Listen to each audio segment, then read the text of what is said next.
tercer encuentro del ciclo de conversatorios que empezamos ya en el mes de mayo de este año en el marco de la Mesa Transversal de Géneros de la Defensoría. Esta actividad la desarrollamos en conjunto con el Observatorio de Género en la Justicia, que es un promotor de esta iniciativa. En este caso recibimos a Daniel con la colaboración también del Centro de Formación Judicial del Poder Judicial de la Ciudad Autónoma de Buenos Aires. Como ya venimos conversando con los grupos de la casa, veo acá el equipo de gestión pública, el equipo del CEFI. Acércatelo. Gracias. A los equipos técnicos que trabajan puntualmente la temática de masculinidades. En la casa planteamos profundizar los vínculos entre estos aportes de la academia, las experiencias de los equipos de trabajo, con el fin de repensar nuestros productos externos, de mejorar la calidad del servicio que ofrecemos desde la Defensoría, y eso lo hacemos partiendo desde nuestras prácticas internas, desde procesos de revisión de las prácticas internas. Y me parece que en ese sentido las preguntas que hizo Daniel para invitarnos a esta actividad nos interpelan a pensar justamente qué aportes se pueden hacer desde estas nuevas masculinidades que están interpeladas por los feminismos, qué aportes se pueden hacer desde la academia, entrando en diálogo con las experiencias de gestión, para superar resistencias que venimos valorando, que venimos tratando de trabajar, que son individuales y que son organizacionales. Me parece que en ese sentido vamos a avanzar y nos deseo una jornada de trabajo que sea muy provechosa. Le dejo la palabra a Lumine Moreno, que es la coordinadora del Observatorio de Género en la Justicia, que dirige la doctora Mafía presente. Gracias, Pau. Hola, buenas tardes. Muchas gracias por su presencia aquí en este tercer encuentro del ciclo de masculinidades, hoy con Daniel Jones, que es un amigo personal, así que estoy muy contenta de compartir el espacio con él. Muchas gracias a la Defensoría del Pueblo por esta actividad conjunta, al Centro de Formación Judicial y en particular a Andrea Condre y a Paula Bodnar, con quienes venimos articulando estos encuentros y seguimos pensando en más actividades para el futuro. Este ciclo de masculinidades para el Observatorio de Género en la Justicia es muy importante porque nos parece que los estudios de masculinidades traen aportes fundamentales para que pensemos de una manera más amplia en la perspectiva de género. Es decir, que la transversalización del género en las instituciones públicas nos parece que requiere de pensar nociones de género que son más amplias que pensar al género como un sinónimo de mujeres, y en particular de mujeres cis heterosexuales, que es como las instituciones públicas hemos venido pensando al género hasta ahora. Desde el Observatorio del Género intervenimos en esta ampliación de la concepción de género, de manera que abarque a otros sujetos que también están precarizados en función del género, que sufren opresión en función de este sistema de jerarquías. Y así trabajamos en la producción de conocimiento y en la difusión también de herramientas teóricas y de buenas prácticas de políticas públicas para pensar intervenciones estatales que alcanzan a estos otros sujetos, que son gays, lesbianas, personas trans, travestis, personas no binarias. Y entonces este ciclo de masculinidades lo hemos pensado también en función de este trabajo que nos propusimos de proponer y divulgar nociones de género que comprendan a una variedad de sujetos que hasta ahora no hemos alcanzado desde las políticas públicas. Entonces, como les decía, los estudios sobre género y en particular los estudios sobre masculinidades nos traen herramientas teóricas que van a ayudar a complejizar nuestra mirada y de esta manera también a pensar intervenciones más efectivas y de mayor alcance.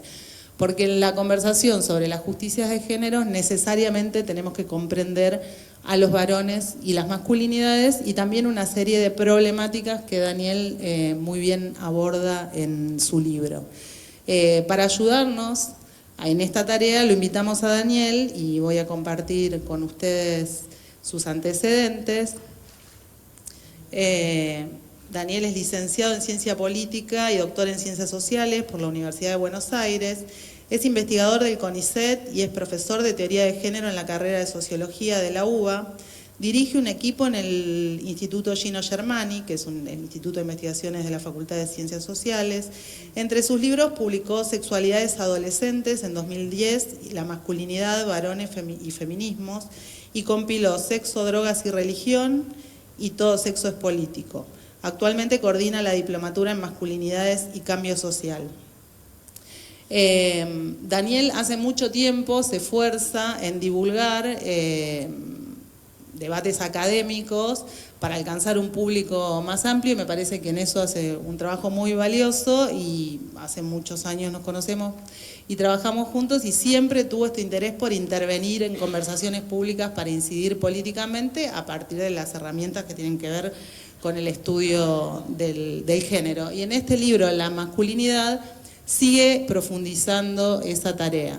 El libro me parece muy bueno, ya se lo dije a él en una conversación privada y lo repito aquí en público, y les recomiendo su lectura por este esfuerzo en transmitir en un lenguaje sencillo teorías muy complejas, por un esfuerzo por recuperar conversaciones de contextos culturales y políticos similares al nuestro. Él recupera autores argentinos y latinoamericanos, y también un autor vasco en particular y una autora australiana, y de esta manera entonces establece una conversación con otras voces que no están tan difundidas en nuestro medio, donde muchas veces lo más corriente es la divulgación de la academia anglosajona.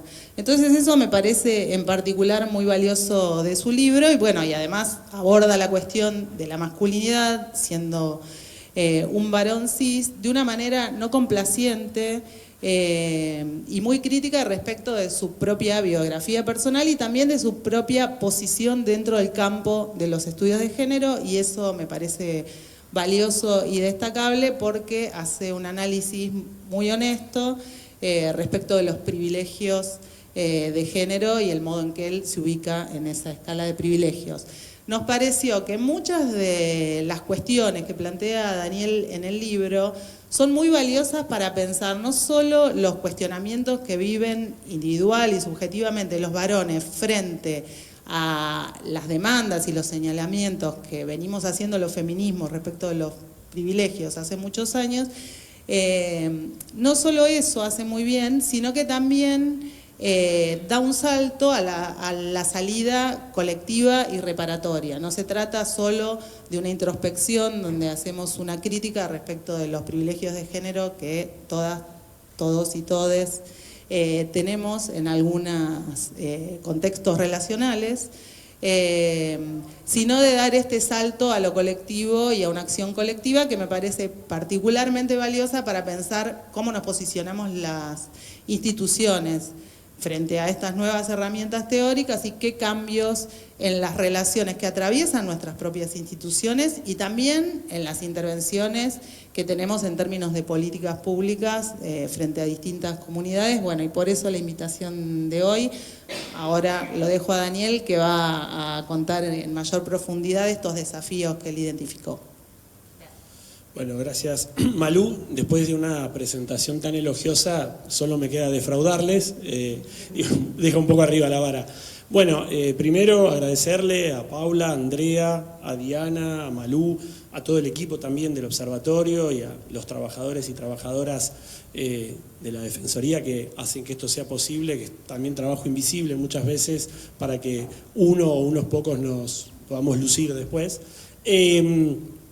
Y sí, introducir un poco la charla señalando cómo las masculinidades empezaron a ganar cierto espacio como tema de discusión dentro del campo de estudios de género y los feminismos, ¿no? A mí me gusta pensar que somos algo así como un hermano menor que llega un poco tarde, ¿no? Medio que cae después, luego de mucho tiempo de reflexión de las mujeres y de las disidencias sexuales y de politizar sus identidades y sus condiciones de vida. Los varones como que un poco tardíamente descubrimos que también teníamos género, que no éramos un sujeto universal, ¿no? Y teníamos esas marcas generizadas, traducidas en una serie de mandatos, de expectativas, de sufrimientos, pero también de privilegios que podíamos capitalizar de muchas maneras. Algo de lo que decía Malú, y me parece que está bueno traer ese recorte biográfico profesional para entender un poco de dónde vamos a reflexionar. Bueno, a Luminé la conocerán algunos, Malú la mayoría. Compartimos durante 15 años el grupo de estudios sobre sexualidades, donde el grueso eran mujeres cis, heterofeministas y varones gays, y había un par de varones hetero que funcionábamos como una suerte de mascotas ahí adentro, porque no teníamos una causa política propia, sino que nos interesaba la discusión académica y ser aliados políticos, cuando todavía la palabra aliados o aliades no tenía tan mala prensa.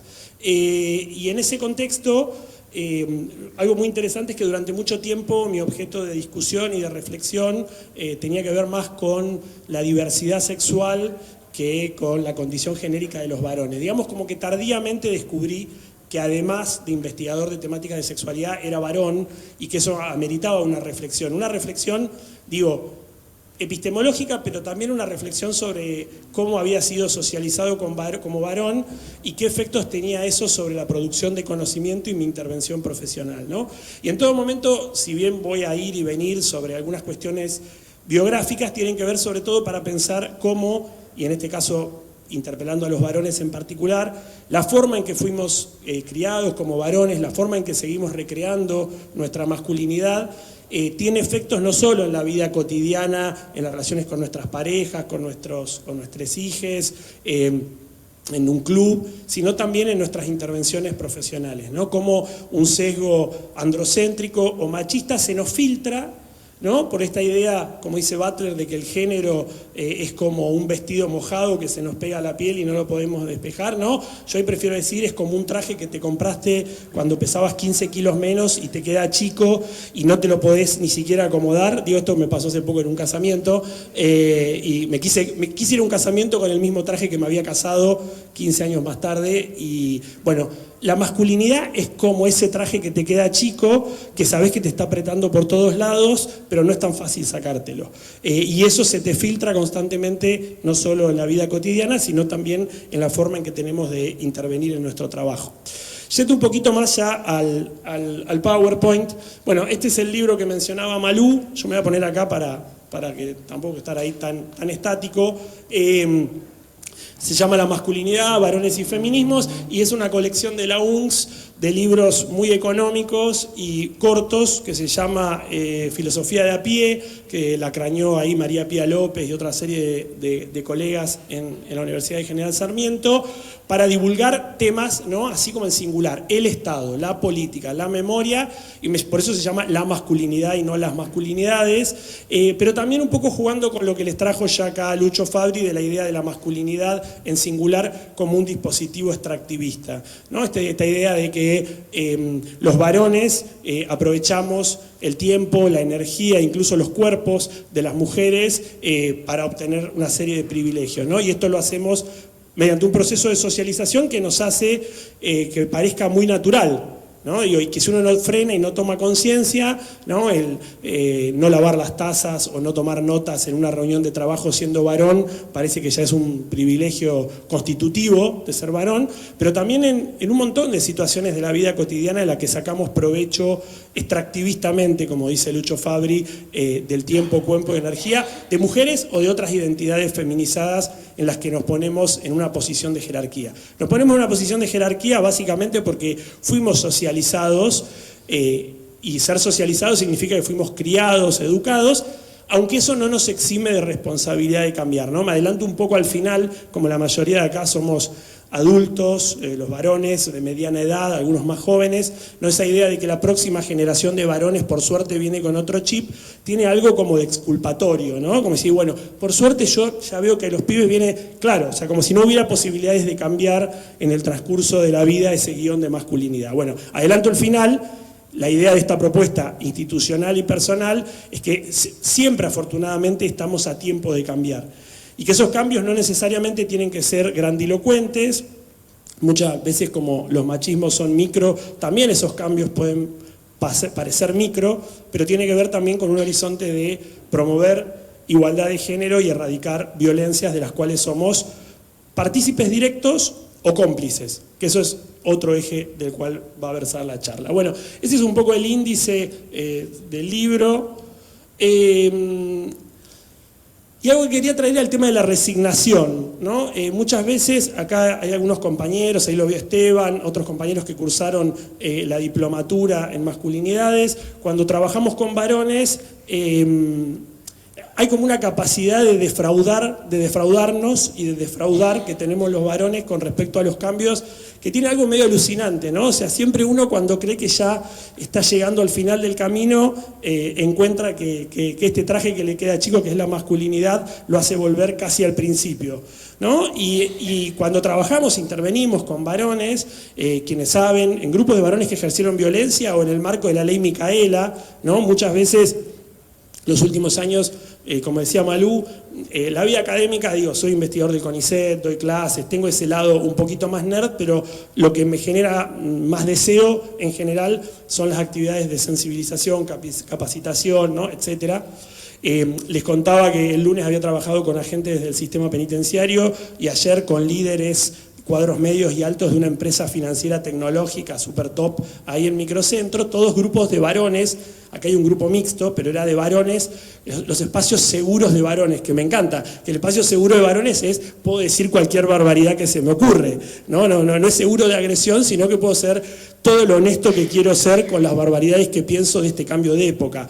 Pero bueno, generamos esos espacios seguros y también de alguna manera es generar las condiciones para intentar motorizar un cambio con varones que si tuvieran que hablar frente a mujeres o a ciertas autoridades, tendrían los mecanismos para adaptarse al discurso de corrección política sin motorizar ningún cambio. Entonces, bueno, esos espacios seguros, pónganse muchas comillas, cuando uno cree que va avanzando en algunos acuerdos sobre cosas que están bien, cosas que no están bien, cosas que se podrían dejar atrás, siempre aparece alguno que hace retroceder a todo el grupo varios casilleros. Entonces, digo, frente a eso, la tentación de la resignación está a la vuelta de la esquina, ¿no? De la repetición de un orden sexogenérico, donde uno piensa que ya hay ciertos cambios y de golpe incluso cambia el clima político de época y uno ve que hay ciertos acuerdos que ni siquiera eso se respetan.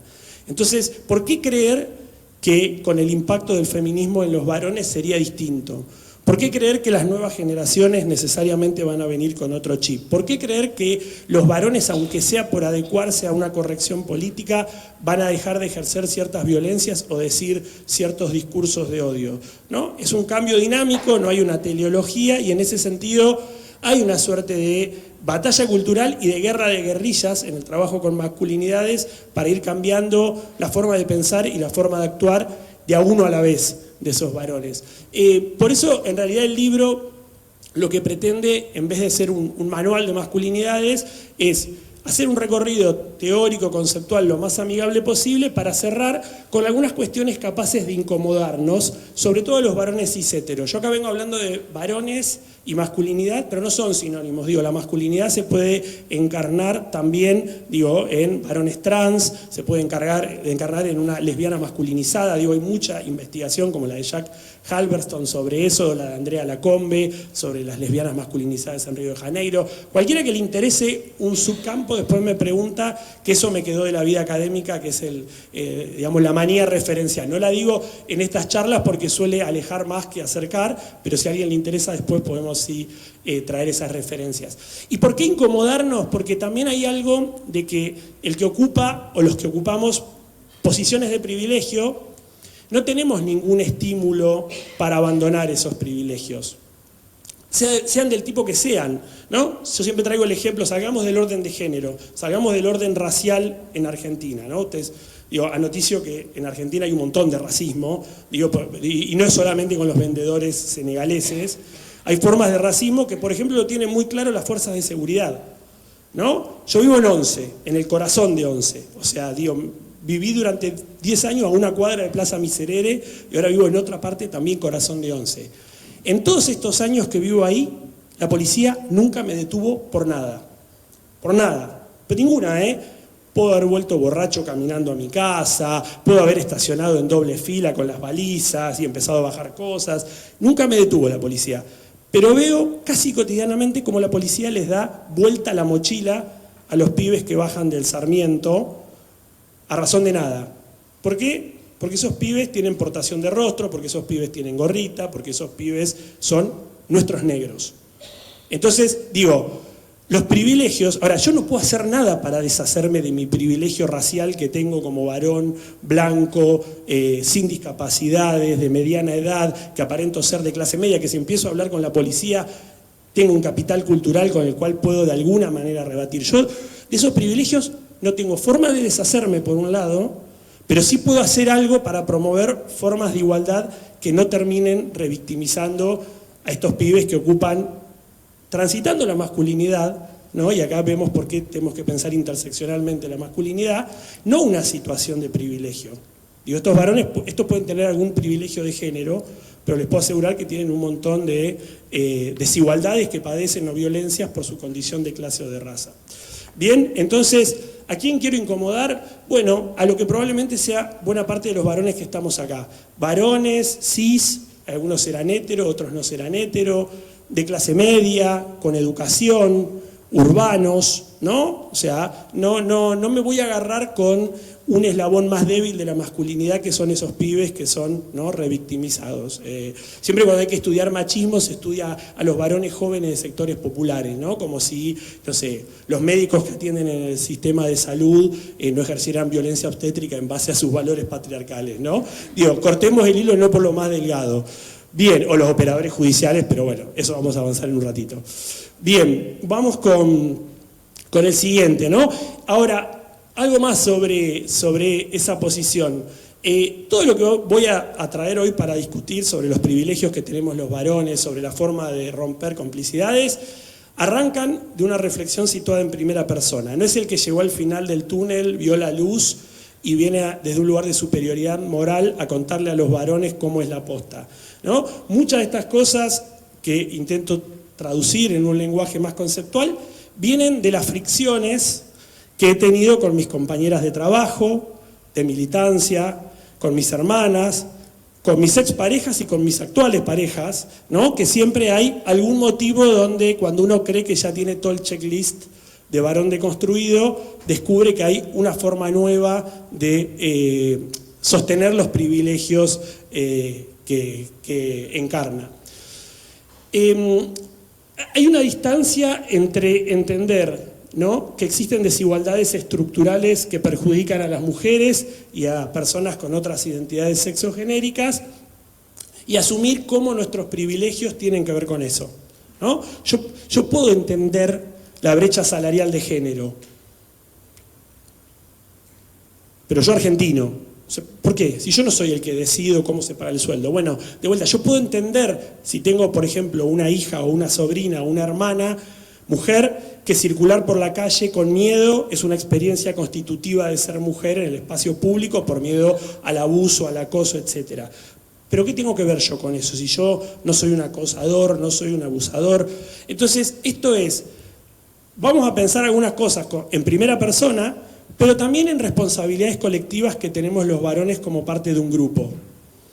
Es decir, porque enseguida con estos temas es como, vieron con la distribución de tareas domésticas, que cuando uno empieza con esto, levanta la mano un varón y dice, pero yo ayudo un montón en mi casa. Bueno, no, pero estamos hablando de la distribución de horas en tareas de cuidado de los grupos de varones y grupos de mujeres. Con lo cual, no tengan la necesidad de defenderse que nadie los está atacando. Estamos hablando de desigualdades estructurales que después sí toman rostro en nosotros o en nuestras prácticas eventualmente. Bueno, ¿qué mecanismos personales e institucionales recreamos los varones para mantener nuestros privilegios, ¿no? Bueno, esto que señala Lucho Fabri del proyecto político extractivista llamado masculinidad, cómo los varones somos criados y nos acostumbramos a ciertas ventajas a costa del cuerpo, el tiempo y la energía de las mujeres, ¿no?, puesto a nuestro servicio. Esto viene, como sabrán muchos de ustedes, o muchas de ustedes habrán padecido, desde la más tierna infancia, en cómo somos socializados muchas veces en una distribución desigual de las tareas domésticas, ¿no? Que esto muchas veces, ¿cómo termina? ¿Cómo concluye? Que cuando nos tenemos que ir a vivir solos, hemos sido criados como varones inútiles, ¿no? Que no sabemos hacer nada, no sabemos cocinar, no sabemos limpiar. Pero esto también significa que ya desde un primer momento suele haber un aprovechamiento del tiempo de las mujeres de nuestra familia, ¿no? Esto con hermanas, digo, si no hay un freno reflexivo sobre esto, inercialmente sucede. Pero esto puede continuar toda la vida. Por ejemplo, si yo pregunto acá, ¿cuántos varones están que tengan hijos en el chat de madres y padres de la escuela? ¿Cuántos están? Bien. Los varones, hay algunos. Si yo pregunto cuántos de ustedes compraron el regalo del día de la maestra o del maestro. Bien, uno, bien. ¿No? Digo, hay varones, yo estoy en los chats, en todos los chats, del chat de rugby, chat de todo, de todas las cosas que está mi hijo.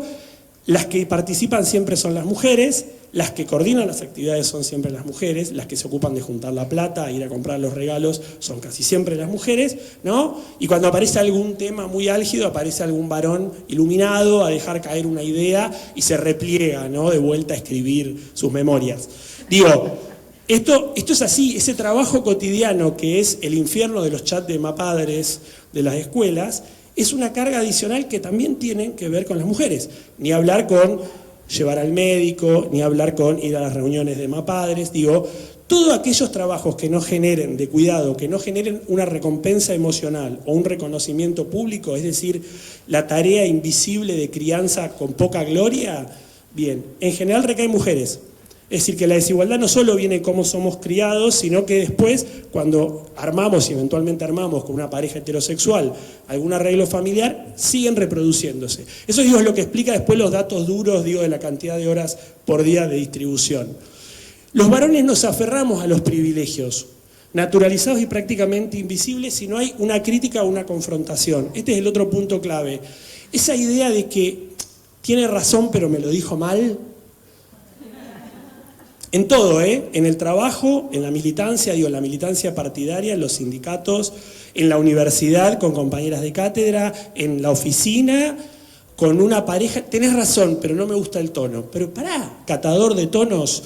O sea, digo, ¿qué tipo de cambio se puede motorizar cuando te lo dicen una vez, te lo dicen 2 veces, te lo dicen 3 veces? Digo, ¿por qué la otra persona no tiene que estallar, ¿no? De vuelta, y la sobredimensionar o la sobrereacción por las formas en detrimento del fondo del asunto? Digo esto porque esto aplica en relaciones afectivas, en relaciones familiares, pero también aplica en la vida cotidiana, digo, en la universidad, en el CONICET, en el Poder Judicial, ¿no? De vuelta, cada vez que hay una observación, esto está mal, esto no me gusta, con esto me está jodiendo, estoy perdiendo el tiempo, digo, sin crítica, sin confrontación. Y otra cuestión que es clave, el conflicto no es violencia. El conflicto no es violencia, el conflicto también sirve para parir muchas veces los cambios dentro de las instituciones. Así que a no tener miedo a esos conflictos y a esas diferencias. Cuando el clima social y la correlación de fuerzas en nuestros vínculos y en nuestros ámbitos institucionales impiden que podamos defender abiertamente los privilegios, ¿qué empiezan? Bueno, recreamos estrategias más sutiles para mantener los privilegios. Esto, miren, el patriarcado es como el capitalismo, tiene una capacidad de reconversión alucinante. Cuando uno lee historia, ve cómo en cada momento histórico los varones nos las arreglamos o los dueños de los medios de producción, si se me permite este guiño marxista, encuentran la forma de, digamos, reconvertir esos privilegios sin que parezcan como tales, ¿no? Esta idea de que la hegemonía, digamos, no es coerción, sino que requiere de consenso de quien está padeciendo los efectos. Bueno, el discurso de las nuevas masculinidades, con el cual tengo algunas diferencias e intento discutirlo en el libro, tiene algo de eso, ¿no? De un cambio adaptativo a la época, donde yo, bueno, subo una foto al Instagram criando a mi hijo, hablo alguna vez en inclusivo, me pongo un pañuelito verde enganchado en la mochila y más o menos voy saliendo del paso con eso, ¿no? Pero el tema es ¿Qué pasa con los temas significativos? Cuando estamos hablando de distribución del ingreso, uso del tiempo, es decir, cuando las desigualdades estructurales se encarnan en nuestros arreglos de trabajo, en nuestros arreglos familiares, en las estructuras jerárquicas de las organizaciones de las que participamos, etcétera, ¿no? Yo siempre digo que, como decía Shakira, que cuando hay que hablar de a dos es mejor empezar por uno mismo. Yo estoy en el CONICET, que dentro de los organismos del Estado tiene una previsibilidad en términos de cuáles son los mecanismos de promoción, y así todo, uno ve que la pirámide de ingresos se ha feminizado fuertemente, pero a medida que van subiendo las categorías, se masculiniza. Y no solo se masculiniza, sino que se estudió que para llegar al mismo puesto, una mujer puede tardar entre 2 y 3 años más que un varón. ¿Por qué? Porque por el tiempo que le requiere las tareas de cuidado, publica menos, va a menos congresos, etcétera, etcétera. Entonces, digo, ¿qué mecanismos institucionales se da el CONICET para contemplar esa desigualdad? ¿O seguimos haciendo que es como una igualdad meramente formal? ¿No? Que después se traduce, en reconocimiento salarial, en lugar de toma de decisiones, etc. La universidad lo mismo, las universidades públicas, los últimos datos de la Secretaría de Política Universitaria mostraba lo mismo, que se iba masculinizando, ¿no? Adjunto, asociado y titular eran en su mayoría varones, y cuando uno iba a la pirámide, ayudantes de primera y JTP eran en su mayoría mujeres. En todas las disciplinas, porque hay que decir que el patriarcado no reconoce diferencias disciplinares. Bien, ¿cuáles identificamos como varones o en los varones que nos rodean? ¿Cuáles son las estrategias actuales de recreación de privilegios, de mantenimiento de privilegios en las instituciones que habitamos? Yo esto lo dejo como una pregunta, yo no sé cómo es la dinámica, si alguien quiere participar está totalmente abierta, y de paso cortamos el flujo monologal. Si alguien quiere, circulamos el micrófono. Puede ser varones que se animen a contar cómo recrean privilegios, o el famoso yo tengo un amigo, o pueden ser mujeres que lo identifiquen, porque esto también, digo, es un trabajo relacional. ¿Algún mecanismo? Bueno, le vamos a dejar un rato para... ¿Tenés? ¿Hay uno? Sí. Vamos a dejar un ratito para que piensen, pero vamos a volver. Volvemos en un ratito a la pregunta. Al menos que estén viviendo en un mundo muy igualitario, con lo cual voy a pedir el pase del CONICET acá, algún mecanismo van a encontrar. Bueno, el segundo eje, que es el sobre el que más me voy a detener en realidad ahora, es el tema de las violencias, las complicidades y las denuncias, ¿no? En la parte final del libro me meto con un tema, que es el tema de ¿qué hacemos los varones o cómo reaccionamos los varones cuando tenemos un compañero o un amigo que ha sido o denunciado judicialmente o escrachado, ¿no? Una curiosidad o algo así, al libro lo leyeron en su estado de borrador un montón de colegas, y la única coincidencia entre todos los colegas es, che, ¿estás seguro que está bueno dejar esto al final del libro, no? Y la verdad que varias cosas. El libro se publicó en 2022, lo escribí sobre todo en 2021, en la última etapa de la pandemia, y pensé mucho quién era el lector imaginario de ese libro.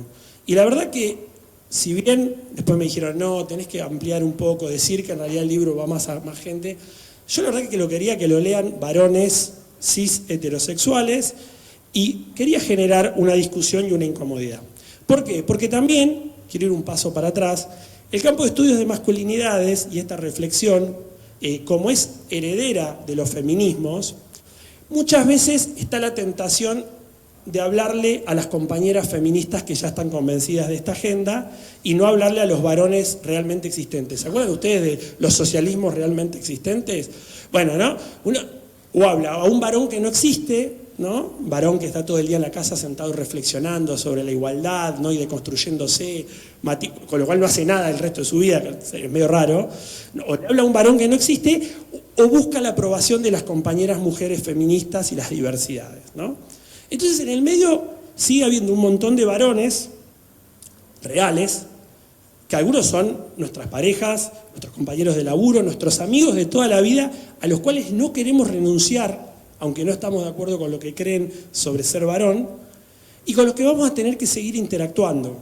Y Cada vez que hacemos un taller de varones, solo de varones, lo primero que sale, será impostado, será estratégico, la sospecha puede estar siempre ahí, es, bueno, por fin un espacio para hablar entre nosotros, ¿no? Hay una sensación de que el feminismo ha dejado a muchos varones, no a todos, a muchos, con un montón de preguntas y sin una costumbre de hablar colectivamente de ciertas cuestiones, ¿no? Todo lo que las mujeres feministas, todo lo que las disidencias se han organizado políticamente, han tenido espacios de escucha, los varones no. Hay un guión masculino que además es súper aburrido en general, ¿no? Que hay como una serie de temas, clichés, de posiciones, cada uno va entrando en el guión ya como si estuviera predeterminado, sin profundizar demasiado, ¿no? Hablando sobre todo de los varones cis hetero. Bueno, ¿qué pasa cuando toda esa normalidad se rompe porque a alguien le hace ruido que a un amigo, que a un compañero de oficina, que a un compañero de militancia lo hayan escrachado o denunciado? ¿No? Bueno, sobre eso va a tratar lo que queda de la charla. Lo primero es que esto genera una serie de reacciones y desafíos. Por un lado, sobre todo, aquellos varones que somos cercanos a algún varón señalado y que a su vez hemos sido sensibilizados en el feminismo, digamos, porque hay algunos varones no les hará ruido, digo, seguir con algún amigo que está denunciado o escrachado. Pero aquellos varones que de alguna manera rechazamos la violencia de género por ser sensibilizados por el feminismo o por cualquier otra razón, digo, piensen ustedes, recreen ustedes. Esto está destinado a varones, pero esta parte, pero también alguna vez leyéndolo alguna compañera me dijo, no, pará, a nosotros, a las mujeres también nos pasa, porque tenemos compañeros de trabajo o amigos a los que queremos por un montón de razones, pero que a su vez han sido, ¿no? Recuerdan la ola de scratches, sobre todo en las redes, muy fuertemente en 2018, ¿no? Digo, con artistas conocidos, con, bueno, ni hablar futbolistas más recientemente, músicos de rock, actores. Digo, el caso más paradigmático fue la denuncia de Thelma Fardín a Juan D'Artés, pero uno podría, incluso se enteró que existían ciertas bandas del under porque fueron denunciados los cantantes, ¿no? ¿Se acuerdan? La ola que quiere ser Chau. Digo, ¿quién es esta banda? O sea, bueno, lo escracharon al cantante y ahí descubrimos que además la banda era malísima, pero digo, hubo un montón de scratches y eso generó, pero también hubo un montón de scratches en la universidad, en los sindicatos. Las organizaciones sociales del campo popular tuvieron que armar protocolos para abordar esos scratches. No fue algo, esto acá viene el guiño politológico, top-down, o sea, de arriba para abajo. No hubo solo esas decisiones, hubo un montón de abajo para arriba. Digo, las respuestas institucionales vinieron muchas veces después de la catarata de denuncias. Entonces, todos tuvimos algún amigo o algún conocido, o todos, o la gran mayoría, hemos tenido algún amigo o algún conocido que fue escrachado o que fue incluso denunciado, ¿no? Con distintos grados de gravedad, pero que fue denunciado judicialmente. Explorar cuáles fueron las reacciones y los desafíos, para mí es un buen camino para ver qué hacemos los varones frente a la violencia de género. Es decir, esta situación excepcional de irrupción pública de las denuncias, de los scratches, nos da la posibilidad de pensar más ampliamente qué hacemos los varones frente a la violencia de género. Por eso hay una discusión interesante que quiero traer, que es cómo procesamos colectivamente estas situaciones y cómo rompemos la trama de complicidades. Porque el primer atajo a todo esto es señalar que yo no fui perpetrador. Lo cual está bien, ¿no? Pero también es medio como un poco corto, ¿no? Digo, es como decir, agradézcanme que no soy Barreda. Bueno, no sé si es mucho para decir a tu favor. Digo, hay algo de todo eso de los varones de enseguida decir, yo no ejercí violencia de género, que además supone de manera bastante irreflexiva pensar solamente las formas más estereotipadas de violencia de género, ¿no? En general la violencia física contra una pareja, etcétera, y no discutir colectivamente qué lugar nos corresponde como parte del grupo de varones en esa trama de violencia de género. Bueno, este es mi lugar desde el cual hago el planteo, mi posición como varón cis hetero. ¿Por qué lo señalo esto? Porque hay un montón de compañeras feministas y hay un montón de compañeros gays y compañeros trans que han escrito un montón sobre la violencia de género.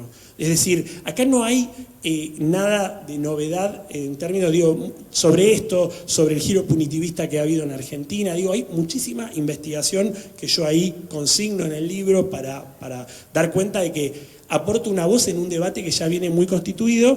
Me interesaba de ese debate una parte chiquita que es ¿qué hacemos los varones en el medio de toda esa situación, ¿no? En esa discusión?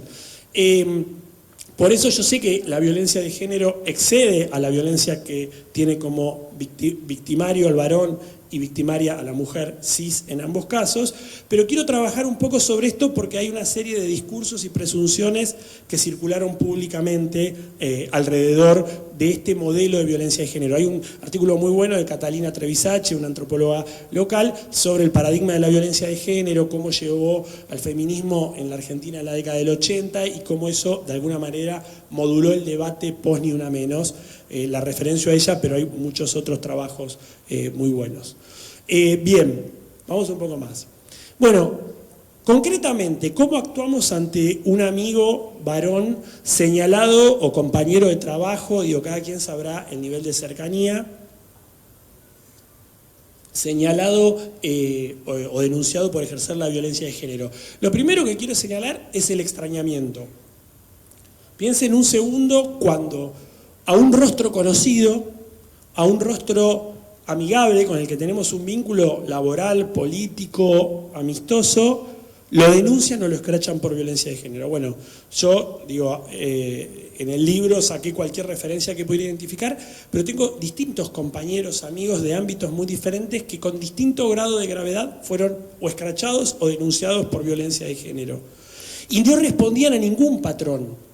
No respondían a ningún patrón porque no hay un único modelo de varón capaz de ejercer violencia de género, ¿no? ¿Se acuerdan, digo, de alguna idea, ¿no? Esta idea de una suerte de un varón monstruoso, ¿no? Que se disocia plenamente, que es un amable padre de familia o un profesional progresista y llega a la casa y le pega a la mujer y la ata, ¿no? Como una cosa, digo, caricaturesca. Nadie ve en ese modelo estereotipado de ejercicio de la violencia a alguien cercano, ¿no? No hay un patrón fácil. Entonces, lo primero que sucede es el extrañamiento. Y así, ese extrañamiento, porque además muchas veces estas formas de violencia o distintas formas de violencia son más sutiles o no suceden ante la vista del resto de las personas. Y el siguiente punto que quería señalar es el tema del silencio. Cuando se instalan silencios en torno a alguna forma de violencia de género, ¿no?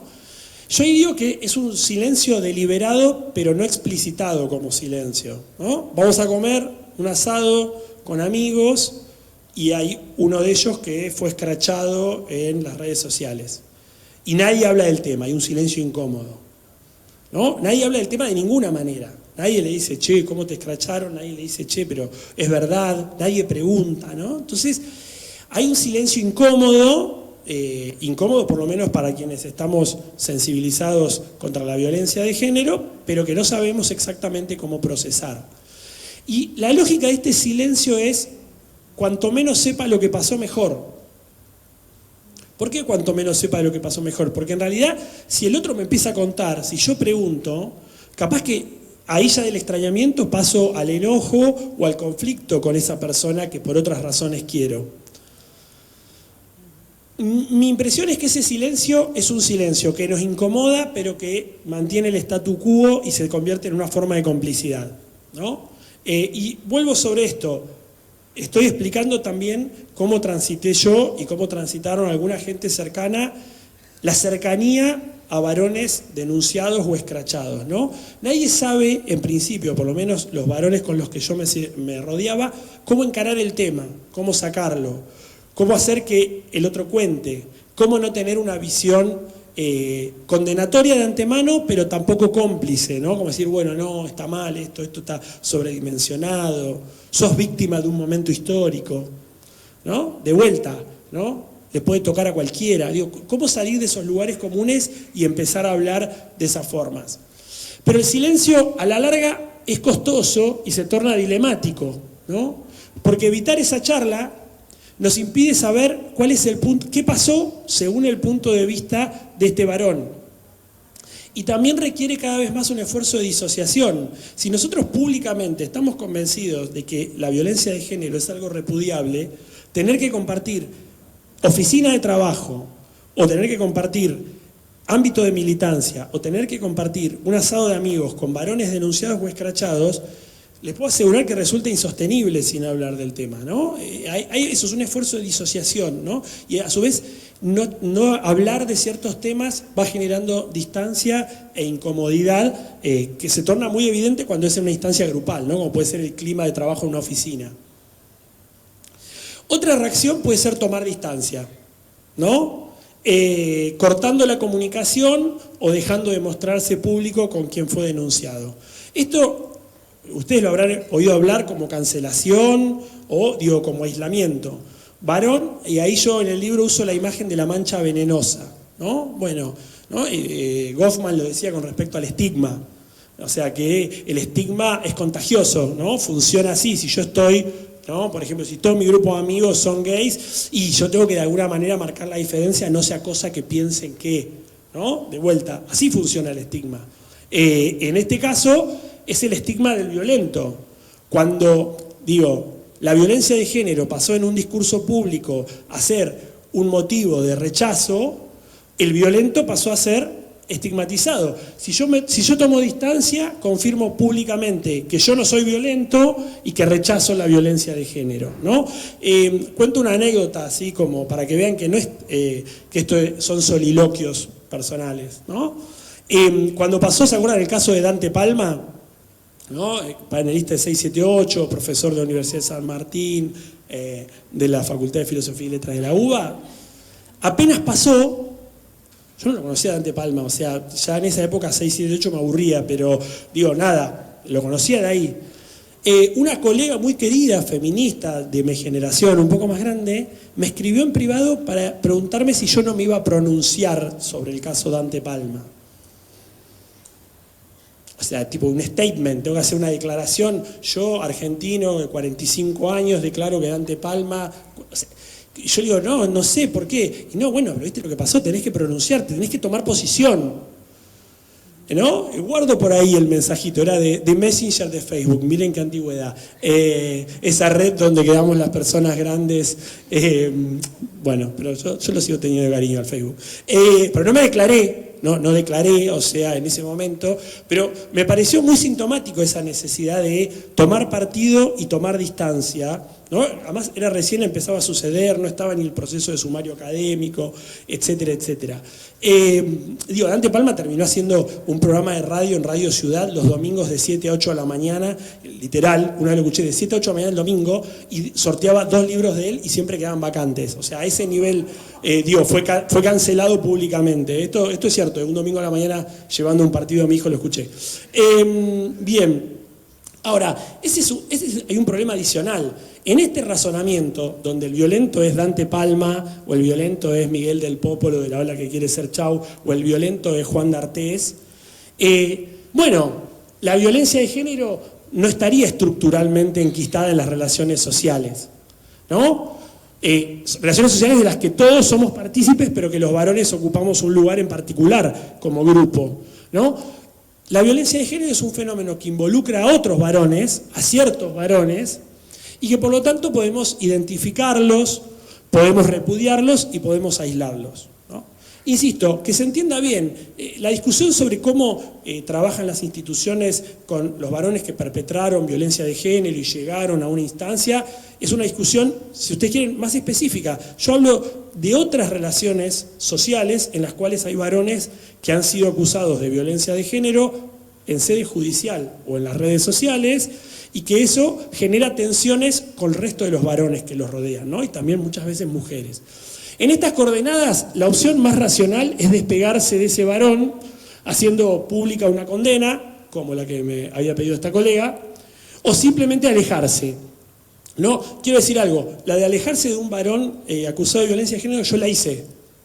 Tenía un padre de la escuela que me caía bárbaro, que habíamos hecho muchas actividades de crianza juntos, y cuando la mujer lo denunció en sede judicial, a mí me pareció que no podía ser el mismo tipo que había compartido tardes y tardes de crianza con mi hijo y su hijo, ¿no? Y no encontré la forma de entrarle al tema. O sea, me fui yendo en fade. ¿Vieron como una música que va bajando? O sea, no me animé a pelearme, pero tampoco encontré la herramienta para lidiar con esa denuncia judicial.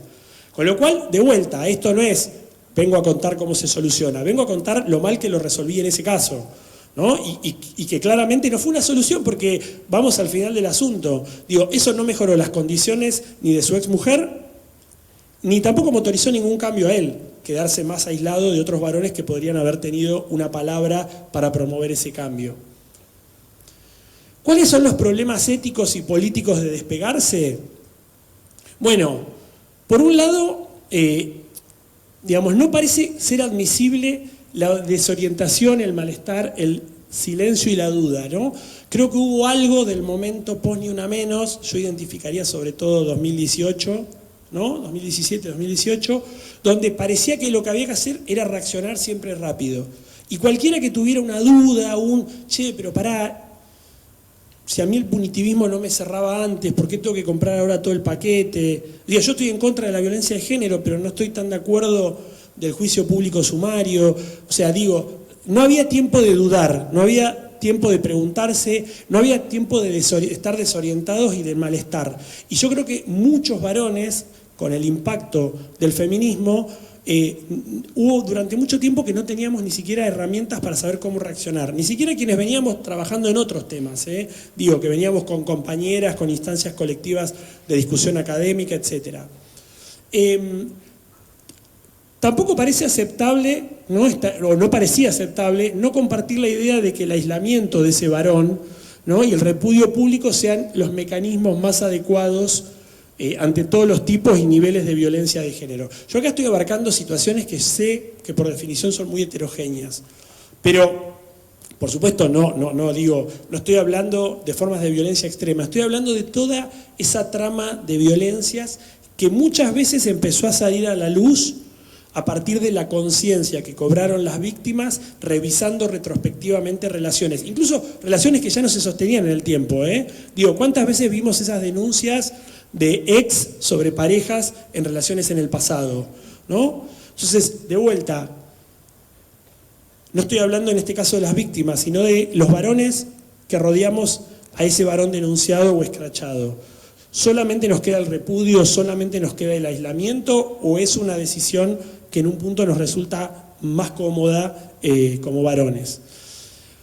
Por un lado, un problema de despegarse es creer que la violencia de género solo le compete a otros varones, ¿no? Y no estructuralmente como grupo. Y a su vez desaprovechar la oportunidad de revisar nuestra propia participación en las violencias. Quizá no como protagonistas directos, o quizás sí de violencias que nos parecen de menor intensidad, ¿no? Vieron siempre esto de es más fácil ver la paja en el ojo ajeno que la viga en el propio. Bueno, esto también funciona con la violencia, ¿no? Vemos una situación en el ámbito de trabajo y decimos, pero qué barbaridad esto que pasó, y empezamos a revisar nuestra propia trayectoria y vemos cómo naturalizamos formas de violencia o formas de desigualdad en esas relaciones. Y otro problema es que repudiar y aislar al varón acusado de violencia, que es muy entendible en las personas que han sido víctimas y su entorno cercano, difícilmente estimule un proceso de reflexión y de cambio en ese varón. Bueno, y ahí yo intento reconstruir, ya cerrando la presentación para dejar espacio a la discusión, ¿qué pasa con los varones que han sido denunciados y escrachados? No hay investigación social del punto de vista del varón denunciado o escrachado, ¿no? Que yo conozca por lo menos, ¿no? O sea, digo, ¿qué pasó con todos esos varones que hasta acá estuvimos hablando del mundo adulto, pero también podríamos hablar de lo que sucedió en algunas escuelas secundarias, ¿no? Con pibes de 14, 15 años que les colgaron el cartel de violentos y que los tuvieron que cambiar de turno o de escuela. Digo, hubo varios casos que se cubrieron fuerte, como los del Nacional Buenos Aires, pero esto les puedo asegurar que se replicó en muchas escuelas y en muchas provincias, no fue solo un fenómeno porteño. Entonces, digo, ¿a dónde están esos pibes escrachados, esos pibes cancelados, esos no tan pibes, ¿no? Saquen sus propias conclusiones de dónde pueden estar, incluso en términos políticos, muchos de esos pibes que tenían una cuenta para saldar con el feminismo. ¿Por qué? Porque muchos de esos varones, ¿no? Y acá ya voy a hablar de los adultos que conozco, hacen una asociación bastante directa entre haber sido escrachados o haber sido denunciados y los avances del feminismo. Hay algo en lo que no se equivocan. Es verdad que gracias a los avances del feminismo muchas mujeres tomaron conciencia de las violencias que habían padecido. Digamos, eso es cierto, ¿no? Ahora, la cuenta que hacen muchos varones, y que eso también, de eso sí hay investigación en otros países, ¿no? Siempre me gusta citar un trabajo de Michael Kimmel que se llama Angry White Men, varones blancos enojados, que es cómo los varones blancos enojados en Estados Unidos encuentran, entre ellos los varones denunciados por violencia de género, es uno de los capítulos, encuentran en las mujeres un chivo expiatorio para todos sus malestares, ¿no? O sea, lo que dice Michael Kimmel, que fue pre-Trump, el libro es de 2013, después lo volvió a editar con la llegada de Donald Trump al gobierno y tiene mucha actualidad para el caso argentino, es básicamente esos varones tienen buenas razones para estar enojados, pero equivocan el destinatario de su enojo, ¿no? Muchos son varones que están frustrados por no conseguir trabajo en este estadio del capitalismo, por el sistema judicial en Estados Unidos, etc., y acusan a las mujeres de todos esos males. Cualquier similitud. Bien, la imposibilidad de dar su versión sobre lo sucedido, pero vamos a los varones denunciados o escrachados, ¿no? Por ejemplo, en espacios de pertenencia laborales. Yo, me acuerdo de un amigo escrachado que me decía, si yo pido disculpas, me toman como cínico o estratégico. Y si no digo nada, soy tan sorete que me quedo callado regodeándome en mi culpa. Digo, ¿cuál es la alternativa? No había salida óptima en ese momento. En los espacios laborales, ni hablar en las redes sociales, en los espacios de militancia. Hubo organizaciones políticas que hicieron purgas con un montón de pibes y militantes en vez de generar algún espacio de diálogo con esos militantes sobre lo que había sucedido en términos de violencia de género. Estos varones pueden pasar a engrosar las filas del backlash, que es una fuerte reacción colectiva negativa frente a los avances del feminismo. Y a mí me interesa hablar de un tipo de backlash que cuando estaba escribiendo el libro en 2021 todavía no estaba muy organizado, que en otros países sí existe, que era la militancia antifeminista, sino yo pensaba en ese momento más en un backlash difuso, ¿no? Eso que todavía no tenía ninguna expresión organizativa. Esos varones enojados que estudia Kimmel en Estados Unidos y que en la Argentina uno se lo encontraba con varones divorciados que tenían un proceso judicial de tenencia de sus hijos, donde sentía que la justicia los había perjudicado, varones vinculados también al no pago o al pago o exigencia de cuota alimentaria, luego los varones escrachados. Y bueno, ahí está el feminismo visto por estos varones como responsable. Bien, creo que no está, se acabaron las pilas. A ver, uno más. A ver, ahí está. Entonces, para ir cerrando, ¿qué podemos hacer en los varones sensibilizados por el feminismo? Bueno, para mí, ni el silencio frente a la violencia de género, ni la condena automática a los violentos nos ayudan a reflexionar sobre situaciones de violencia en las que pudimos haber sido perpetradores, cómplices o testigos. La denuncia de una situación de violencia de género en la oficina, en la organización, en nuestro grupo de amigos, puede ser una oportunidad de revisarnos como varones. Y ahí estoy pensando también en instancias colectivas, no siempre en el uno a uno, ¿no? Ahí en el libro cuento una anécdota de en un asado, para quienes no lo sepan, yo soy de Trelew, Chubut, ¿no? Y mis amigos siguen siendo, cuando vuelvo, mis amigos de la primaria, ni siquiera de la secundaria, de la primaria, ¿no? Compañeros de rugby, gente que labura en la industria petrolera, etcétera. Y la verdad que a veces pienso que el feminismo ha permeado capilarmente de modos misteriosos en muchos varones que no participan de ningún nicho progresista, ¿no? Ellos no están ni en la universidad, ni en el movimiento social, de casualidad un par hacen terapia hace poco. Son varones de 40 y pico, heterosexuales, padres de familia, de estos que andan en camionetas, con chalecos, ¿no? Para bajar rápido, con poco abrigo abajo.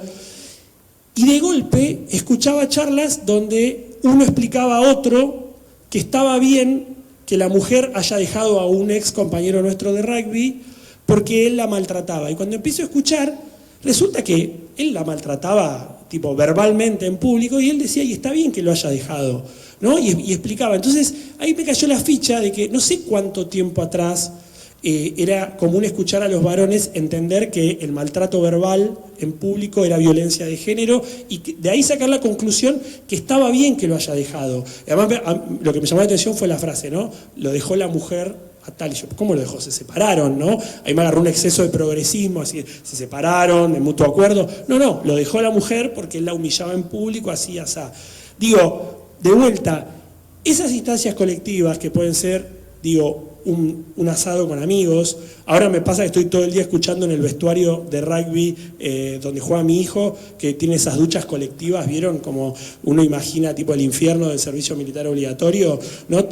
Una cuestión de exhibición de la desnudez extrema. Escucho charlas y muchas veces surgen charlas en ese mundo donde se ven las modulaciones del feminismo. Es decir, la condena a Sebastián Villa por la violencia de género que hizo llegó más rápido socialmente que lo que Boca y el Poder Judicial lograron modularla. Digo, yo escuché en muchos lugares a varones decir, che, lo de Villa no da, tienen que sacarlo ya mismo, es decir, mucho más rápido esa condena a la violencia de género. Cerrando, hablar de violencia de género nos resulta más incómodo cuando quien es señalado tiene el rostro de un amigo o de un compañero. Necesitamos pensar espacios y modalidades que nos permitan abordar colectiva y críticamente los distintos tipos de violencia de género que nos atraviesan y constituyen a los varones. Bueno, a veces es difícil decir, che, vamos a tener una charla sobre violencia de género, pero por un lado los varones podemos dinamizar en espacios informales y por otro lado, yo traigo una experiencia.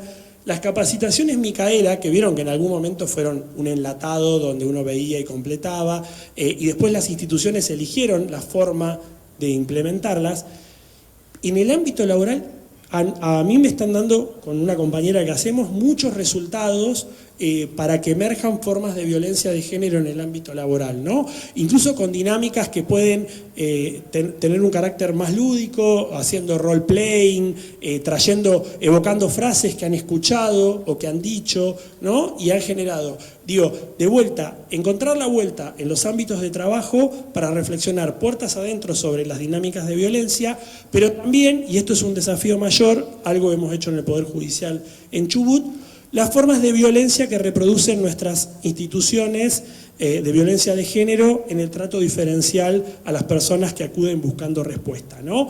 Porque, digo, son las dos caras de una misma moneda. No tiene mucho sentido reflexionar solamente sobre el maltrato que nos podemos estar dando en el marco de un trabajo de oficina, si no pensamos en los estereotipos y las violencias que estamos reproduciendo en el trato con las personas que vienen a buscar respuesta. Bueno, este es mi correo electrónico, ese es el Instagram, ese es el Facebook, que lo sigo usando, soy casi el último mohicano. Bueno, gracias y ahora para las preguntas.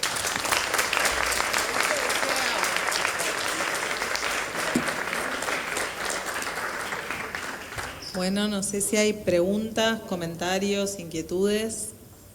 Tenemos unos minutos para habilitar el micrófono a quien quiera manifestarse.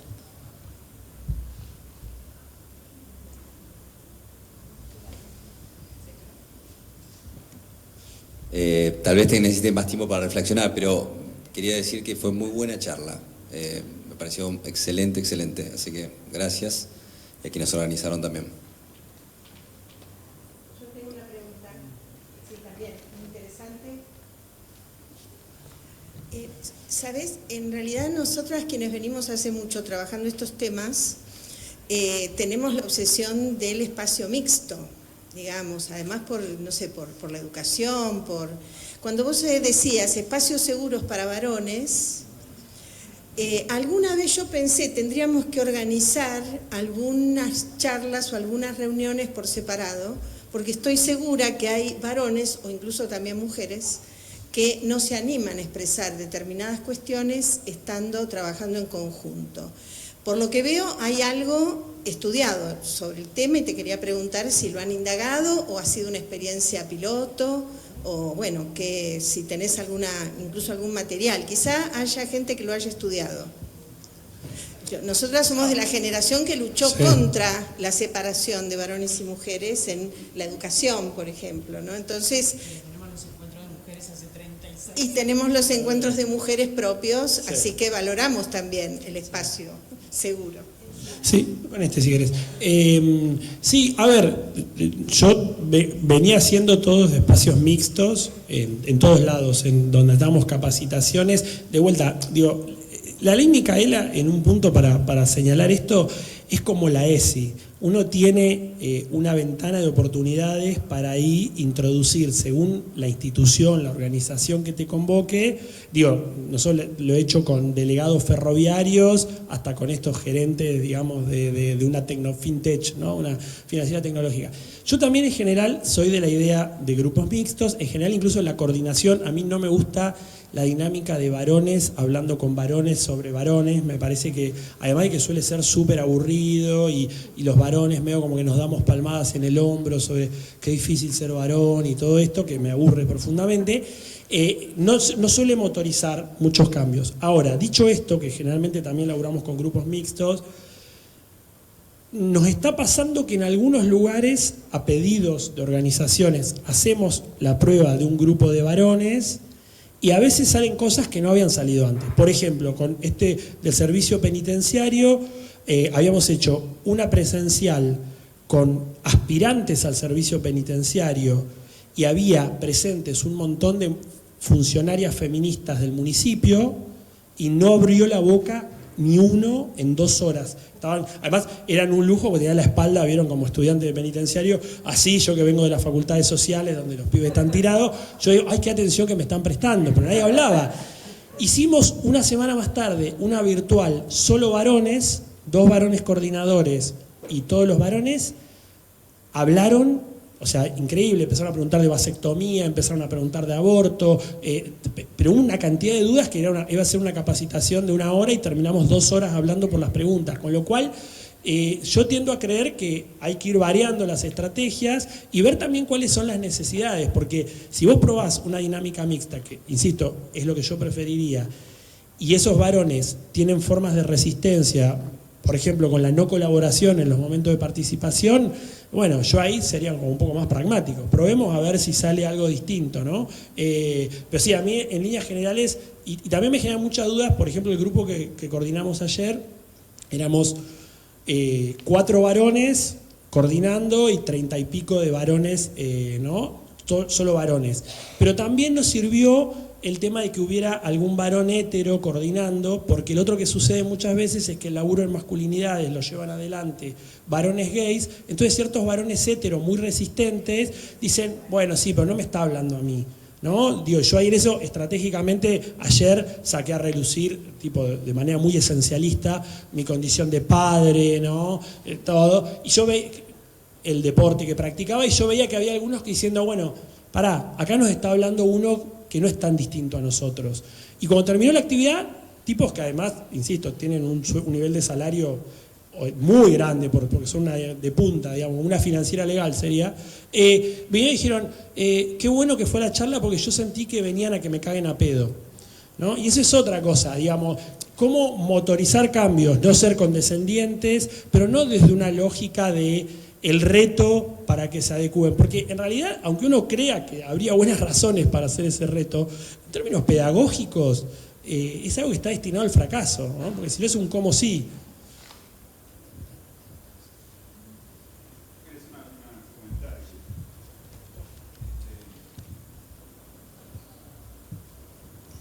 Por ahí soy nuevo en esto, si bien vengo reflexionando como psicólogo, pero siempre como que lo voy haciendo de manera intuitiva, tanteando.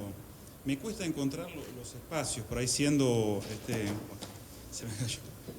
varón heterosexual, porque cada vez que voy a una actividad me encuentro que están hablando de los varones, pasa que hablan mujeres. Está bárbaro que hablan mujeres, pero en general hablan mujeres sobre los varones. Y mi observación también es que hablan hombres homosexuales sobre hombres heterosexuales. Resulta que lo que yo observo de manera así fresca, digamos, porque por ahí no estoy tan formado, es que el problema es la masculinidad heterosexual hegemónica, lo que yo observo en el mundo, y no quizá algunas minorías que hoy en día por suerte están aceptadas y convalidadas. Bueno, entonces me cuesta encontrar ámbitos donde un varón heterosexual psicólogo puede colaborar, formarse, y tengo una mayor complejidad todavía. Es que escribí un libro sobre la ternura del hombre. Y entonces me dicen, sacaste la parte femenina. Y yo digo, no, pero yo no tengo nada femenino. Yo me siento masculino. O sea, si un hombre se enoja, por ejemplo, nadie diría, se enojó, sacó una parte masculina. Si un hombre se siente erotismo, no dice, expresó una parte masculina o femenina.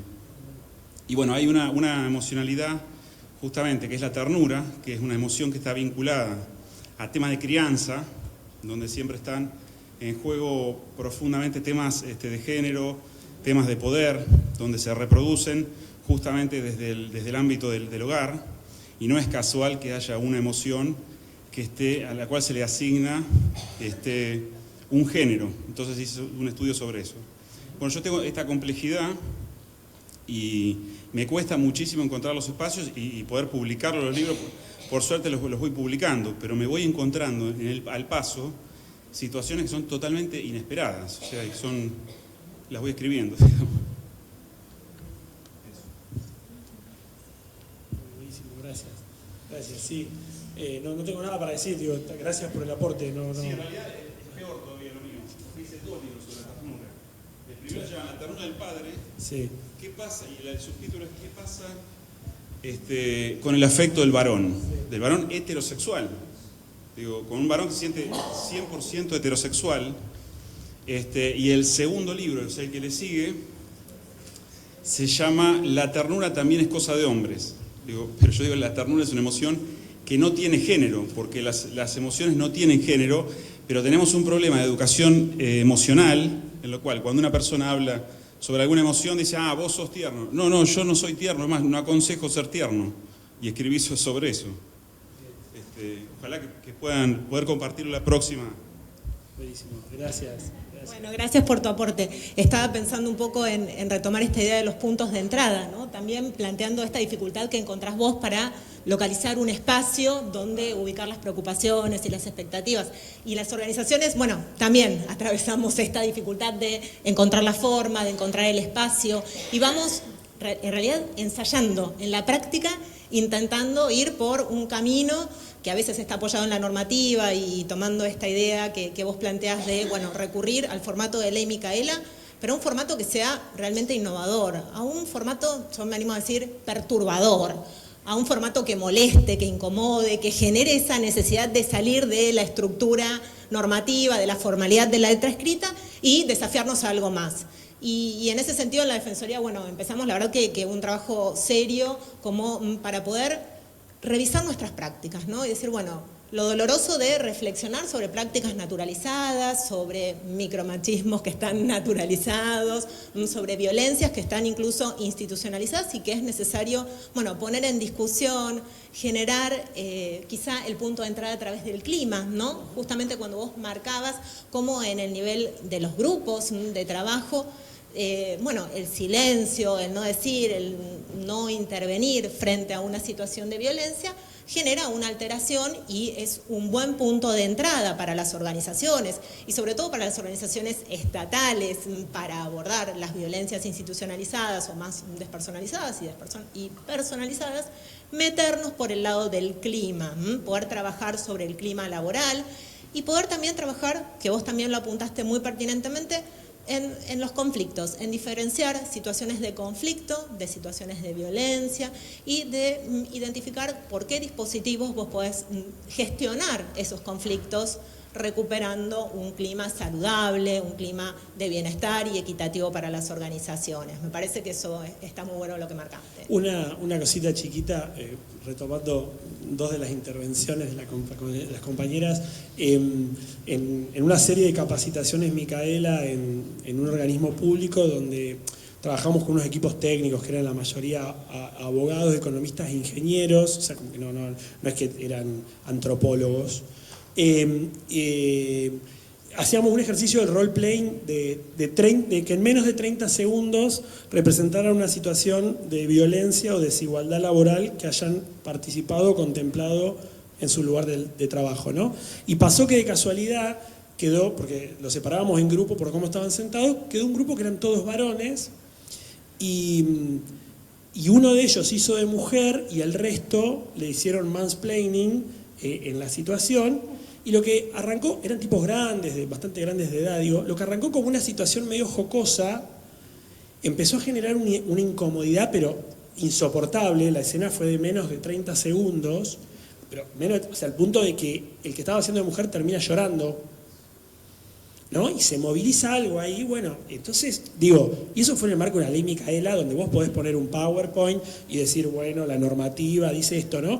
Y, digo, eso se tuvo que retomar en un siguiente encuentro, porque era de 2 encuentros, y justamente eran varones que tenían capacidad decisoria, que tenían muchos años en el organismo, que estaban en un área muy masculinizada dentro del coso, entonces la llegada de mujeres les había resultado particularmente disruptiva. Entonces digo, de vuelta, la ley Micaela y la decisión institucional de hacer algo que no sea replicar, digamos, un estándar simplemente, digo, de un enlatado, abre, como la ESI lo hizo en la escuela, un contexto de oportunidades espectaculares. Porque además, si vos le decís a un grupo de varones, vamos a trabajar de masculinidades, van a salir corriendo, en general, ¿no? Esto es como a la gente que tiene mala prensa el feminismo y decir, mira, yo te lo digo desde un punto de vista feminista. No, no me digas que desde un punto de vista feminista, porque ya levanto la barrera, ¿no? Digo, hay que hacer feminismo, hay que trabajar masculinidades sin tanta etiqueta, sobre todo para los sectores más resistentes, porque si a vos te interesa vas convocado, pero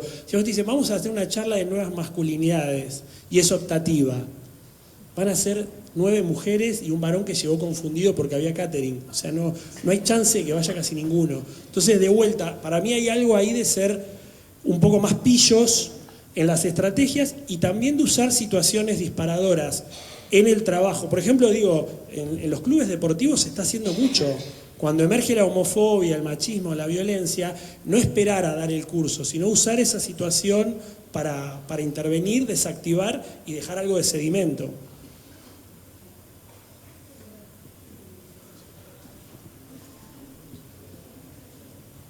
A mí me quedó resonando un poco lo que dijiste del silencio, pensando en los silencios, me parece, o cuántos significados puede tener ese silencio. Lo pensaba en términos, no es lo mismo el silencio cuando un compañero, un varón es denunciado, probablemente haya varones que ese silencio sea por incomodidad, como te pasó a vos, por no saber cómo intervenir, por no quedar pegado. Después, cuánto silencio cómplice también en cosas más naturalizadas, como no sé cuántos varones compañeros saben que no pagan la cuota alimentaria, y eso es un silencio que está tácito, naturalizado y aceptado, no sé, no incomoda, parece ese silencio, porque no hablan entre varones. No sé si debería hablar yo siendo mujer de esto, porque no transito tanto los pasos así con los varones. No hablaba. No, bueno. Y después, también el propio el silencio que va transcurriendo la construcción de la masculinidad de ese varón, ese silencio que aqueja, ese silencio de las emociones que no puede transmitir ese varón porque no está acostumbrado a gestionar las emociones. Me parece que es muy amplio el abanico de los silencios, y de paso meto un chivo que nada que ver, pero hay un documental del silencio de los hombres que me parece que está bueno también, que habla un poco de eso. Yo quería decir... me quedé pensando en la pregunta que vos hacías que no podía responder. Y no sé si esto responde, pero en mi experiencia personal, yo considero que soy un machista en desconstrucción, ¿no? Digo, porque nunca me planteé si era machista o no machista. Digo, después me doy cuenta que tenía un montón de prácticas machistas de lugares que no... Digo, sí, bueno, pero es natural. No, nada es natural, ya lo sabemos, lo dijo Humberto Eco y lo dijeron muchos antes. Pero me parece dos cosas. esta cuestión del machismo líquido como el capitalismo líquido, ¿no? Esta cosa que se te va metiendo por todos lados y de repente decís, no, ya me deconstruí. Y de repente decís una burrada o... Digo, el hecho todavía de el marica y ciertas cosas, ¿viste? Que vos decís, o chistes a los que uno estaba acostumbrado. A mí lo que me llevó y me ayudó mucho más a desarmar, empezar a desarmar un montón de cosas fue mi laburo acá en la Defensoría. Entonces, digo, pensando en esta cuestión de qué pasa cuando veo situaciones en mi laburo y veo todavía muchas situaciones donde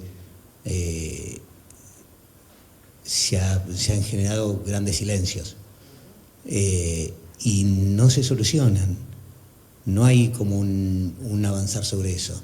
En general se protege, por otro lado. Entonces, nada, me parece que es muy difícil hacerse cargo en una situación laboral de compañeros de laburo cuando ves lo que sucede, ¿no? En una situación de denuncia o de escrache. Nada de eso. Sí, yo, dos cosas muy chiquitas. Una, también fui a ver la película El silencio de los hombres. A mí lo único que me preocupa cuando se tematiza mucho el tema de los varones conteniendo el silencio es como un giro emocionalista del cambio, ¿no?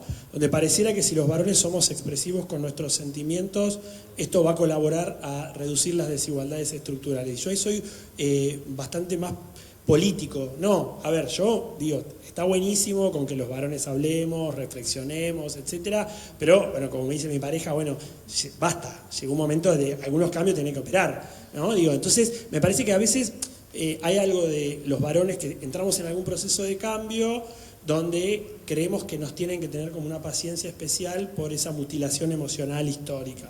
Yo creo que no, digo, ya hemos gozado de un montón de privilegios y me parece que está bueno discutir el aquí y ahora de esos cambios y después si los varones queremos juntarnos a hablar de nuestras emociones, etcétera, está bárbaro.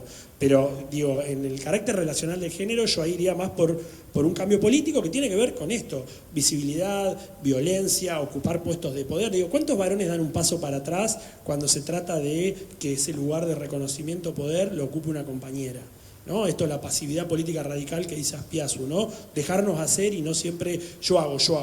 No, bueno, digo, ahí me parece que hay un punto clave. Y a veces el discurso este del silencio, incluso como está presentado en la película, que a mí me gustó, es un buen disparador, me da la cosa esto, ¿no? De varones como compadeciéndose a sí mismos por ese pasado de mutilación emocional. Y yo creo que hay una parte de eso, pero hay otra parte donde nos ha dado un montón de dividendos patriarcales ese lugar, porque está la promesa de jerarquía arriba de eso. Digo, yo tengo la carga de ser proveedor, porque ser proveedor me exime de ocuparme de las tareas reproductivas que no me dan ningún tipo de reconocimiento social. Entonces, yo digo esto porque en el amplio mundo de las masculinidades hay mucho conjugado de un discurso despolitizante, donde la ventana de entrada de la emocionalidad puede involuntariamente ser un juego de suma cero con esos cambios en las relaciones de poder. Digo como para marcar ahí un punto.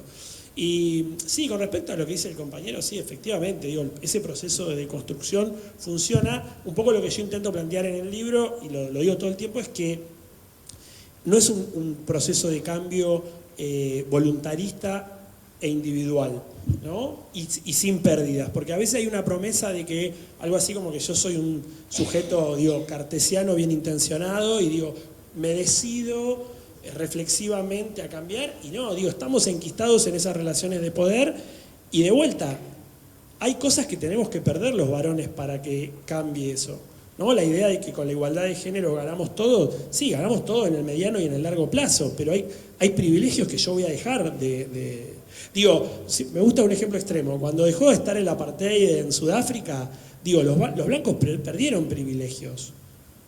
O sea, hay algo que es similar en el caso de los varones, que disfrutamos un montón de privilegios en base a esas desigualdades que lo sostienen. Pues, por eso son las resistencias y por eso es que están tan naturalizados. Y por eso es que también es colectivo, porque si funciona, digo, individualmente es como una cosa muy omnipotente creer que con, no sé, 15 minutos de reflexión diaria cada mañana, ¿no? Y un vaso de agua, ese día voy a encarar deconstruyendo la vida.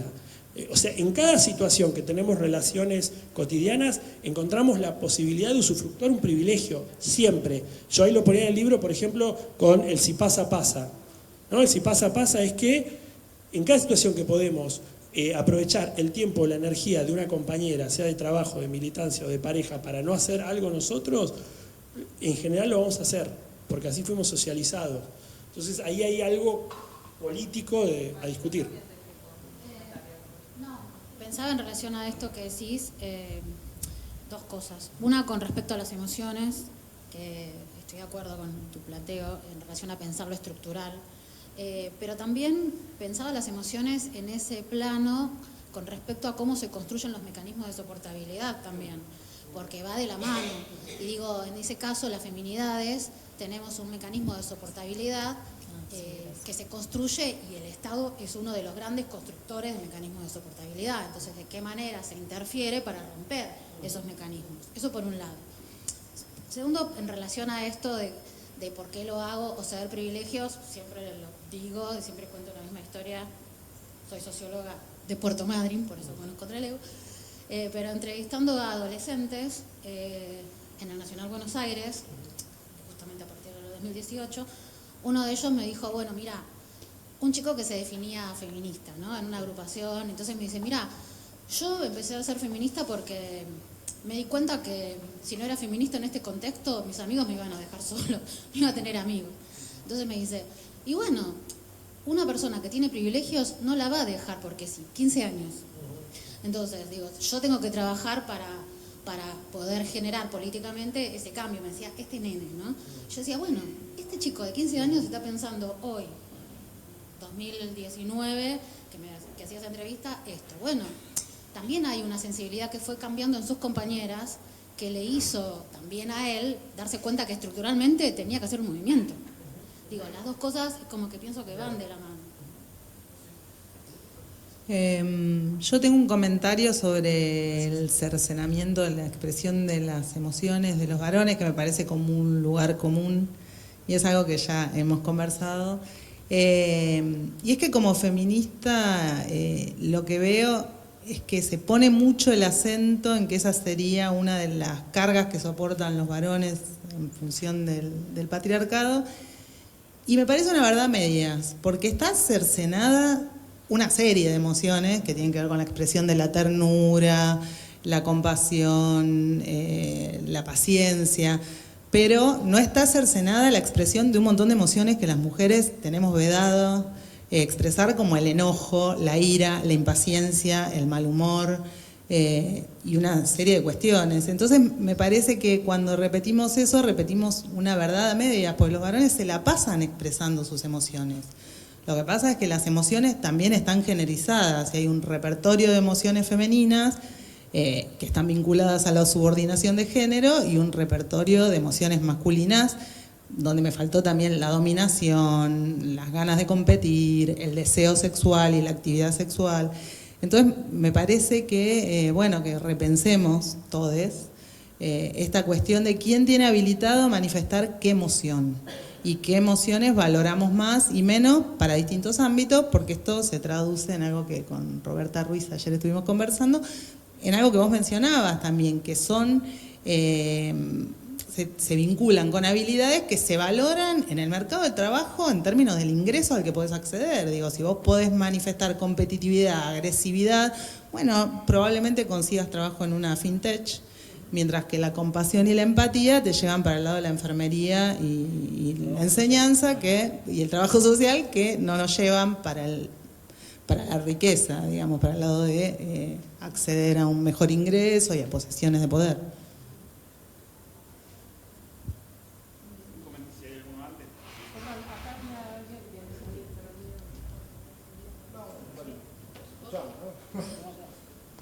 No, yo con el tema de las emociones, ¿no? Hay algo de esto que se menciona se reproducen ciertas emociones que responden a cierta construcción de hombría, ¿no? El enojo, la furia, ¿no? Esa bronca, ¿no?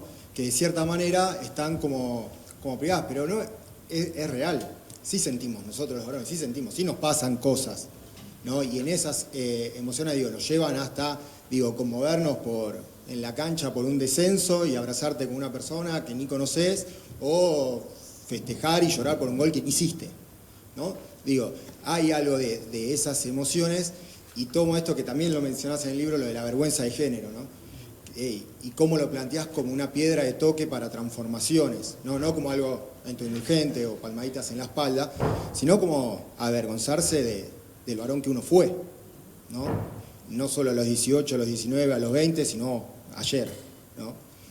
Creo que hay un campo ahí por explorar en relación a poder lograr transformaciones subjetivas que requiere obviamente de cierta implicancia subjetiva de cada varón. Esto que la anécdota que contabas, ¿no? De este role and play, ¿no? del jefe y la violencia, ¿no? Bueno, ahí hay algo que moviliza, si no padecemos, en esto de construir ciertas igualdades de los privilegios, ¿no? Se torna a veces medio dificultoso, ¿no? Si no hay cierta vivencia desde lo corporal también, Y si querés desarrollar un poco más de vergüenza de género, encantada.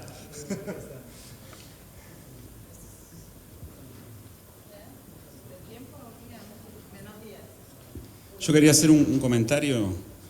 Sí, el tema de las emociones, yo lo tomo como una condensación. De hecho, escribí un libro anterior sobre la teoría de Darwin de las emociones, y hay algunas emociones que justamente están proscriptas o subdesarrolladas dentro de lo masculino, y eso depende de factores culturales también.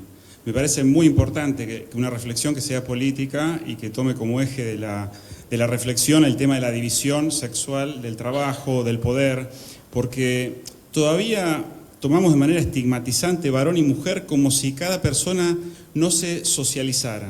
Yo al venir de la psicología tengo bastante, en claro, lo repienso muchas veces, de que la personalidad se forma en la cultura, se forma en la sociedad, y no es casual. Por ejemplo, los abuelos no podían expresar algunas emociones que muchas veces decimos son emociones débiles, pero justamente coinciden con lugares de no empoderamiento, lugares de pobreza estructural y dentro del hogar.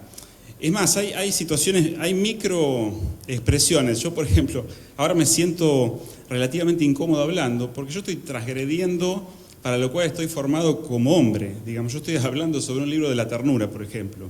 Y eso, no tengo el consenso a mis espaldas de organizaciones, de hecho lo voy haciendo a pulmón y voy transitando, tratando de hablar con editoriales, y me encuentro con situaciones que son discriminatorias, no solo a nivel personal, sino que reflejan las profundas desigualdades que hay de género.